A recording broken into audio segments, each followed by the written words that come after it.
বীজপুরের BJP প্রার্থী সুদীপ্ত দাসের প্রচারের মাঝে তৃণমূল বিজেপির পাল্টা স্লোগানে ঘটল সাময়িক উত্তেজনা। আসন্ন বিধানসভা নির্বাচনকে ঘিরে শাসক বিরোধী প্রচার চলছে জোর কদমে। শুক্রবার সকালে বীজপুর বিধানসভা কেন্দ্রের বিজেপি প্রার্থী সুদীপ্ত দাস 7 নম্বর ওয়ার্ডে নির্বাচনী প্রচারের মাঝে সুভাষনগর, পেঁপে বাগান, ভাট বাগান সহ বিভিন্ন এলাকায় তৃণমূল কর্মীদের জয় বাংলা স্লোগানের ঝড় ওঠে।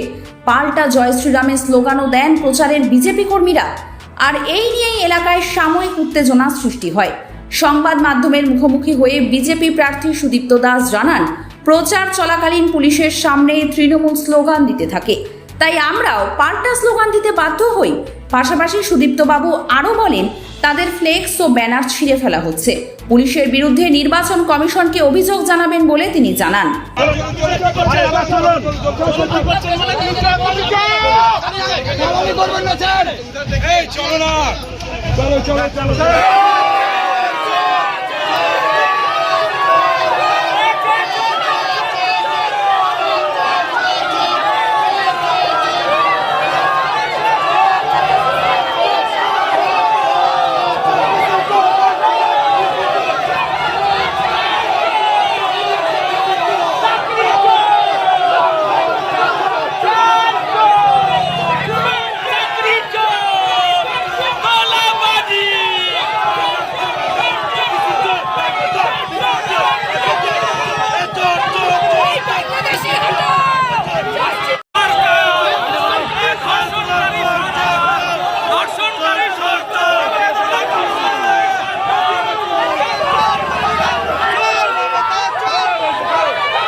তৃণমূল কংগ্রেস যে অসভ্যতামি করে চলেছে, কন্টিনিউ করে চলেছে, এবং আমরা অবাক লাগছে পুলিশ আসছে, সামনে সামনে ঘুরছে, কিন্তু পুলিশ তাদের সরাচ্ছে না।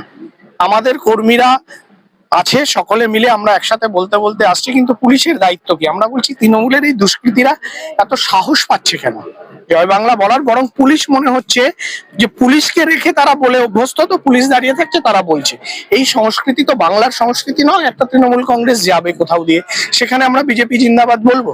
তো একটা বিজেপির প্রচার কর্মসূচি চলছে।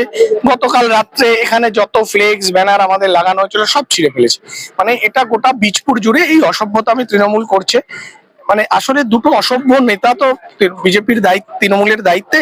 ধরুন আপনার দুর্যোধন দুঃশাসনের নেতৃত্বে, এর থেকে ভালো কিছু আশা করে না আমরা। এই পরিস্থিতিকে কাটিয়ে এই পরিস্থিতির সঙ্গে লড়াই করতে করতে আমরা এগিয়ে যাব। এই পুলিশের বিরুদ্ধেও আমরা অভিযোগ জমা দিচ্ছি নির্বাচন কমিশনকে, যে পুলিশ এগুলো করে ভাবছেন যে তারা তৃণমূলের কাছে ভালো হবেন, তারা ভালো থাকতে পারবেন না, এবং এদের রেখে নির্বাচন হবে না। আমরা সেই রকম অভিযোগ জমা দিয়েছি, আশা রাখছি আমরা সেই ব্যবস্থা হবে। প্রত্যেকদিন দেখা যাচ্ছে এই ধরনের সমস্যাটা। হ্যাঁ, হচ্ছে তো, কারণ মানুষের এই স্বতঃস্ফূর্ত উন্মাদনা আপনারা দেখছেন। মানুষ রাস্তায় বেরিয়ে আসছে, ঘর থেকে বেরিয়ে আসছে। কালকে 11 নম্বর ওয়ার্ডে মানে সে জনপ্লাবন, হাজিনগরে জনপ্লাবন, এখানে রাস্তা থেকে প্রতি ঘর থেকে মানুষ বেরিয়ে আসছে, স্বাগত জানাচ্ছে। এটা ওরা সহ্য করতে পারছে না, তাই চাইছে যে আমাদের হেনস্থা করতে, কর্মীদের ভয় দেখাতে। শেষ এদের 29 তারিখ পরাজয়ের মধ্য দিয়ে 4 তারিখ সরকার হবে, পরাজয় হবে, এখানে শেষ। তবে একটা জিনিসের পার্থক্য আছে, যেটা আপনারাও খেয়াল করছেন, 2021-এর সাথে 2026-এর পার্থক্য। যেখানে এরকম সম্ভাবনা থাকতো সেখানে আমাদের প্রচার হতো না, আটকে যেত। আর এখন যেখানে জয় বাংলা বলছে আমাদের কর্মীরা সেখানে দাঁড়িয়ে পড়ছে। যেখানে জয় বাংলা বলবে আমাদের কর্মীরা সেখানে দাঁড়াবে। বীজপুর জুড়ে যেখানে বলবে আমরা ফেস করব তাদের। এটা হচ্ছে 21-এর থেকে 26-এর পার্থক্য, এই সময়ের পার্থক্য। তো সুতরাং যা করে করুক, আমরা তার মোকাবিলা করব। যত নির্বাচন আগিয়ে আসছে তত কিন্তু আপনার মানুষের ঢল, মানে মানুষ নেমে এসে প্রার্থীকে একবার দেখবার জন্য উন্মুখ হয়ে যাচ্ছে। এটাই তো সহ্য হচ্ছে না ওদের, যে এত উন্মাদনা কেন মানুষের, এইটা সহ্য হচ্ছে না। বিভিন্ন ক্যামেরা চলছে, আপনাদের অনেকে সোশ্যাল মিডিয়ায় লাইভ করছে, তারা দেখছে, তাদের ধমকি দেওয়া হচ্ছে। কিন্তু ব্যাপারটা হচ্ছে যতদিন যাচ্ছে মানুষ ওই হুমকিকে অগ্রাহ্য করে ফেলেছে। প্রতিটা পাড়ায় দু একটা ছেঁচড়া আছে, মানে মানুষও নেই, আর দু একটা ছেঁচড়ার কোনো ওষুধ আছে মানে এইসব ছেঁচড়াদের কোনো ব্যাপার না, মানুষ যেভাবে বেরিয়ে আসছে ছেঁচড়ারা আস্তে আস্তে দেখবেন এই উন্মোদনে জয়ের মার্জিন কতটা বাড়বে? দেখুন জয়ের মার্জিন বলছি তো মানে আমরা মিরাকেল ঘটবে বীজপুরে, আমি আপনাদের বললাম আমরা যেটা ভেবেছিলাম, আমরা জয় নিয়ে প্রথম থেকে আশাবাদী, কারণ আমরা দীর্ঘদিন রাজনীতি করেছি, জয় নিয়ে আমরা নিশ্চিত ছিলাম জয় আসবে, কিন্তু প্রতিদিন যখন চলছে আমরা অবাক হয়ে যাচ্ছি। আসলে মানুষ এত রেগে আছে না এদের উপরে, এই দুর্যোধন আর দুঃশাসনের উপরে, মানুষের রাগের বহিঃপ্রকাশ করছে, মানুষ এইভাবে বেরিয়ে এসে আমাদের আশীর্বাদ করছে। তৃণমূল প্রার্থী বাংলা উচ্চারণ সঠিক জানে না, হেলমেটকে বলে হেমলেট, দুষ্কৃতিকে বলে দূষীখ্রিস্ট,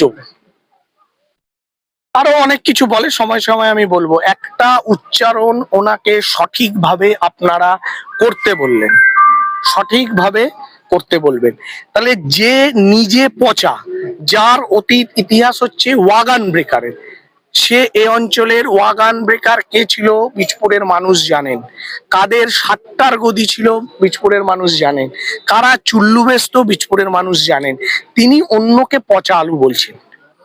এটা আমাদের হাস্যকর ব্যাপার।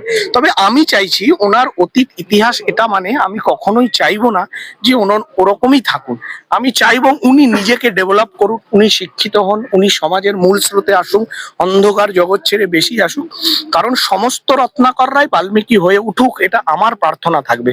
আর আপনাদের বলবো, ওনাকেও বলবো যে আসুন না, সুস্থ প্রতিযোগিতা হোক, সুস্থ রাজনীতি হোক, কোনো মায়ের কোল যেন খালি না হয়।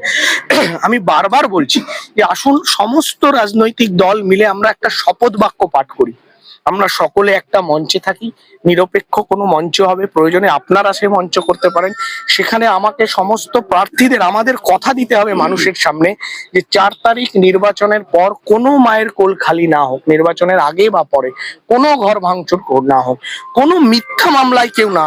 আমি তো প্রস্তাব দিচ্ছি, উনি এ ব্যাপারে ওখানে প্রশ্ন করবেন, আমি তো দেখি আপনাদের কোনো প্রশ্নের জবাব উনি দেন না, দু একটা কিছু বলে টেরা বেঁকা কথা বলে। রাজনীতিটা খুব সিরিয়াস বিষয়, এটা খুব মজা করার জায়গা নয়, রাজনীতিতে মানুষের শিক্ষা, স্বাস্থ্য, কর্মসংস্থান নিয়ে কথা বলতে হবে। কিন্তু বিধায়ককে বলবো আপনারা একজন ভালো শিক্ষক ওনাকে দিন, যিনি ওনাকে বানান গুলো বলবেন, উচ্চারণটা শেখাবেন। এত ভুল উচ্চারণ বললে মানুষের কাছে কি মেসেজ যাবে?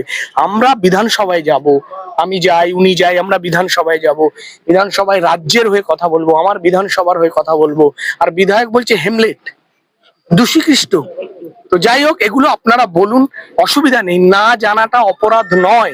উনি ওনার পরিস্থিতির কারণে শিখতে পারেননি, এখন শিখুন, ওনাকে বলবেন ভালো শিক্ষক রাখতে। আর আমার তরফ থেকে ওনাকে একটা আবেদন থাকলো, এই কলমটা সাহস করে আপনারা কেউ আমার তরফ থেকে ওনাকে উপহার দেবেন, কেউ একটা দায়িত্ব নিন, আপনারা দায়িত্ব, চতুর্থ স্তম্ভ আপনারা একজন নিন, এটা ওনাকে উপহার দেবেন। আর ওনাকে শুরু করতে বলবেন, একটা বানান বলছি, কিং কর্তব্য বিমূঢ়, এই বানানটা লিখতে বলবেন, ওনার জড়তা কেটে যাবে। আমি মদন আবার আপনাদের সামনে এলাম নতুন বছরে নতুন এক ধামাকা প্রোডাক্ট নিয়ে গীতা স্টোর পক্ষ থেকে। Realme 16 pro and 16 pro plus পাচ্ছেন আপনারা 200 মেগাপিক্সেল এআই ক্যামেরা, তার সাথে পাচ্ছেন 120x জুম। এই দেখুন 30-60, এই দেখুন 120x এর জুমে, আপনি এই দেখুন 120x জুম ক্যাপাসিটি লাইভ দেখতে। এই ফোনে পাচ্ছেন আপনারা 60,000 mAh এর টাইটান ব্যাটারি, 80 ওয়াটের আলট্রা ফাস্ট চার্জার। এই ফোনটাতে পাওয়ারফুল প্রসেসর দেওয়া আছে 7 Gen 4, ফোনটা আরো ফাস্ট চলবে। আজ থেকে লাইভ লঞ্চ হয়ে গেছে, আপনারা নিতে হলে আজকেই আমাদের কাছে চলে আসুন গীতা স্টোরসে।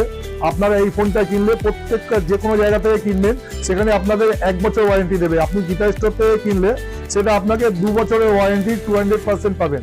এছাড়া আপনার অ্যাসর গিফট পাবেন আমাদের কাছে। এই ফোনটায় আপনারা যদি পারচেজ করেন এই মুহূর্তে 4,000 টাকা অবধি আপনারা ডিসকাউন্ট পাবেন। এছাড়া প্রত্যেকটা ফাইন্যান্সে পেয়ে যাবেন নো কস্ট ইএমআই। এছাড়া যদি আপনারা বাজাজের কাস্টমার হয়ে থাকেন আপ টু 10% ডিসকাউন্ট রয়েছে।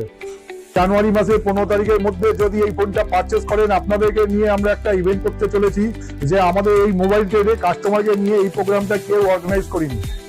আপনারা ইমিডিয়েটলি পারচেজ করেন 15 তারিখের মধ্যে, এই ফোনে আপনারা অ্যাসর 8,000 টাকার গিফট পাবেন। এছাড়া 4,000 টাকা ডিসকাউন্ট পাবেন আপনারা অ্যাসর। তাড়াতাড়ি আপনাদের আমাদের স্টোরে ভিজিট করুন গীতা স্টোরসে।